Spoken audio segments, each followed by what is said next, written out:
ஹே everyone, ரொம்ப சிம்பிளாக வீட்டிலே பண்ணக்கூடிய ஒரு பேக்கரி ஸ்டைல் பனானா கேக் எப்படி பண்ணுறதுன்னு பார்க்கலாம். இதில் எந்த விதமான ப்ரிசர்வேட்டிவ்ஸும் கிடையாது.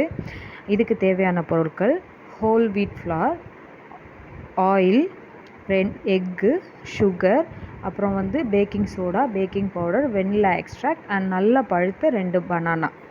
அப்புறமா நம்ம கேரமல் சிரப் வேணும். இது நான் ஆல்ரெடி பண்ணி வச்சுருக்கேன். இதுக்கு ஒரு 1/2 கப் சுகர் எடுத்து 2 டீஸ்பூன் வாட்டர் மிக்ஸ் பண்ணி இதை நம்ம ரெடி பண்ணி வச்சுக்கிறோம். இப்போ பனானாவை நல்லா மேஷ் பண்ணி எடுத்துக்கணும். இதில் இன்க்ரீடியன்ட்ஸோட குவான்டிட்டி எல்லாமே நான் கீழே டிஸ்கிரிப்ஷனில் கொடுக்குறேன், செக் பண்ணிக்கோங்க. இந்த பனானாவை நம்ம நல்லா மேஷ் பண்ணி எடுத்துக்கணும். இதில் லம்ஸ் ரொம்ப இருக்கக்கூடாது. கொஞ்சம் அங்கங்கேயா இருந்துச்சுன்னா பரவாயில்ல, ஆனால் ரொம்ப லம்ஸ் இருந்துச்சுன்னா நல்லா இருக்காது. அதனால் நல்லா மேஷ் பண்ணி எடுத்துக்கோங்க.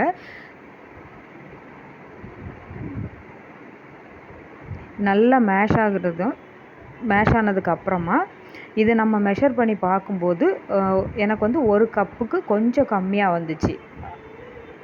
நீங்கள் நீங்கள் செக் பண்ணிக்கோங்க. நீங்கள் அந்த ஒன் கப் வந்ததுன்னா அது நமக்கு கொஞ்சம் கரெக்டாக இருக்கும். நம்மளோட இன்க்ரீடியன்ட்ஸ் மற்றதை ஆட் பண்ணும்போது அதுக்கு இப்போ நம்ம சேர்க்கக்கூடிய பொருட்கள் சரியாக இருக்கும். நான் இங்கே மெஷர் பண்ணும்போது எனக்கு கரெக்டாக அந்த 1 கப்புக்கு கொஞ்சம் கம்மியாக வந்துச்சு.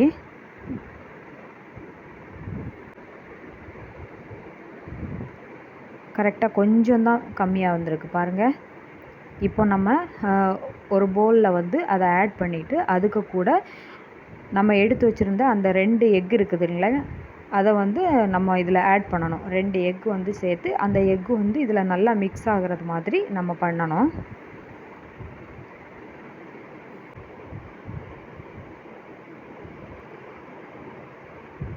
நான் இந்த 2 எக்கையும் சேர்த்துக்கிறேன். நீங்கள் தனியாக எக்கை பீட் பண்ணி இதில் ஆட் பண்ணால் கூட பரவாயில்ல, ஒன்றும் இல்லை. நான் இதை மொத்தமாகவே சேர்த்துக்கிறேன். நல்லா மிக்ஸ் ஆகணும்.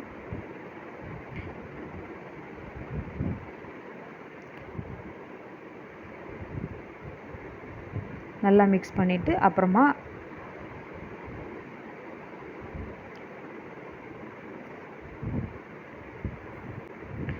நல்லா மிக்ஸ் ஆனதுக்கப்புறமா இதுக்கு கூட நம்ம எடுத்து வச்சுருக்கிற சுகர் ஆட் பண்ணணும்.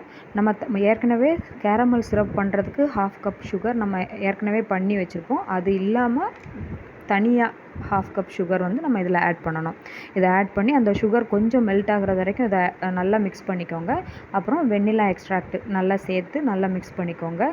இது கூட நம்ம எடுத்து வச்சுருக்கிற ஆயில் அதையும் சேர்த்துக்கோங்க. இந்த வெட் இன்க்ரீடியன்ட்ஸ் எல்லாமே நல்லா மிக்ஸ் ஆனதுக்கப்புறமா நம்ம அதுக்கப்புறம் உள்ளது பண்ணலாம். முதல்ல இந்த வெட் இன்க்ரீடியன்ட்ஸ் நல்லா ஒன்றோட ஒன்று நல்லா மிக்ஸ் ஆகிக்கணும்.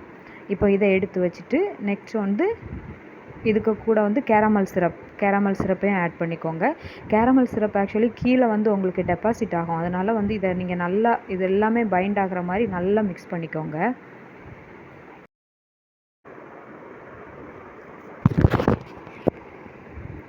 நல்லா மிக்ஸ் ஆகிடுச்சு. இப்போது இதை தனியாக எடுத்து வச்சிடலாம். தனியாக வச்சுட்டு அதுக்கப்புறமா தான் நம்ம ட்ரை இன்க்ரீடியன்ட்ஸ் சேர்க்க போகிறோம்.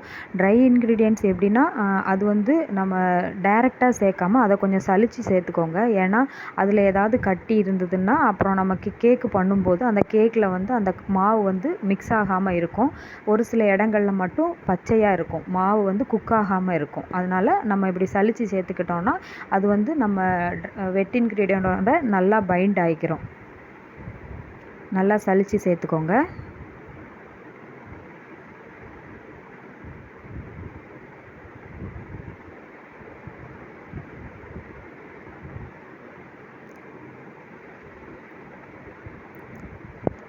இப்போ இந்த ட்ரை இன்க்ரீடியன்ட்ஸையும் வெட் இன்க்ரீடியன்ட்ஸையும் 2யும் ஒன்றா சேர்க்கணும். ஒன்றா சேர்த்து இதை 2யும் நல்லா மிக்ஸ் பண்ணிக்கணும்.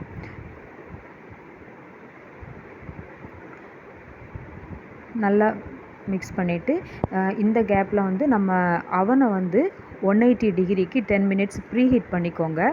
ப்ரீஹீட் பண்ணிவிட்டு அதுக்கப்புறமா நம்ம எந்த பேனில் நம்ம பண்ண போகிறோமோ அந்த பேனையும் நம்ம ரெடி பண்ணி வச்சுக்கணும். உங்கள்கிட்ட பட்டர் பேப்பர் இருந்துன்னா பட்டர் பேப்பர் போட்டுக்கலாம், இல்லைனா பட்டர் கூட நம்ம அதில் அப்ளை பண்ணி வச்சுக்கலாம்.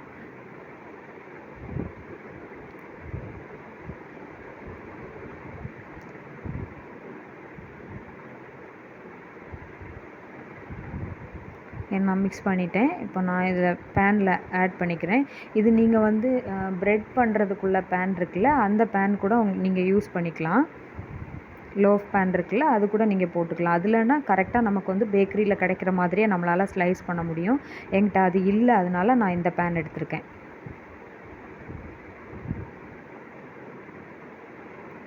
இப்போ அவன் வந்து ப்ரீஹீட்டட் அவன் தான் எனக்கு இது. நான் இப்போ இதில் சேர்த்து 180 டிகிரிக்கு 45 மினிட்ஸ் வைக்கணும். 3 4 5 45 மினிட்ஸ் வச்சிட்டோன்னா இது வந்து நீங்கள் ஒரு 35-40 மினிட்ஸ்லாம் ஆகும்போது ஒரு வாட்டி எடுத்து செக் பண்ணி பார்த்துக்கோங்க. இப்போது எனக்கு கேக் ரெடி ஆகிடுச்சி. எனக்கு ஆக்சுவலி 43 மினிட்ஸ் ஆகிருக்கு மொத்தம். நான் இடையில செக் பண்ணி பார்க்கும்போது எனக்கு வந்து அந்த டூத் ஸ்டிக்கில் வந்து எதுவும் ஸ்டிக் ஆகலை, அதனால் நான் எடுத்துட்டேன். எனக்கு வந்து 43 மினிட்ஸ் ஆகிருக்கு. இது வந்து ஒவ்வொரு அவனை பொறுத்தும் இந்த டைம் வந்து கொஞ்சம் வித்தியாசமாக இருக்கும். அதனால் நீங்கள் அதை வந்து இடைக்கி செக் பண்ணிக்கோங்க. இங்கே பாருங்கள், நான் அது செக் பண்ணும்போது எனக்கு எதுவுமே இந்த ஸ்டிக்கில் வந்து வரல.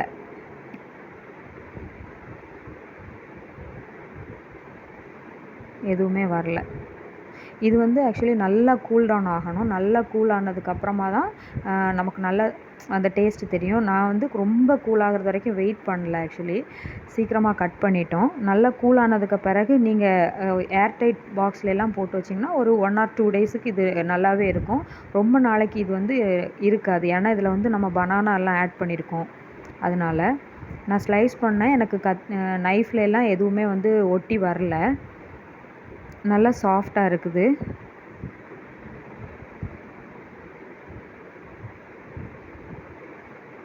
பாருங்கள், நான் கட் பண்ணி காமிக்கிறேன்.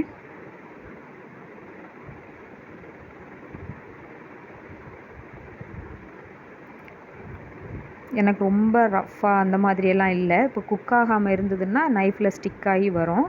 எனக்கு எதுவுமே இல்லை. நைஃப் க்ளீனாக தான் இருக்குது. இன்னும் கொஞ்சம் ஆறுச்சுன்னா கூல் டவுன் ஆனதுக்கப்புறமா நம்ம இன்னும் பண்ணோன்னா இன்னும் கொஞ்சம் கூட நல்லா இருந்திருக்கும். ஸோ எல்லோரும் வீட்டிலையே பேக்கரி ஸ்டைல் பனானா கேக் செஞ்சு சாப்பிடுங்க.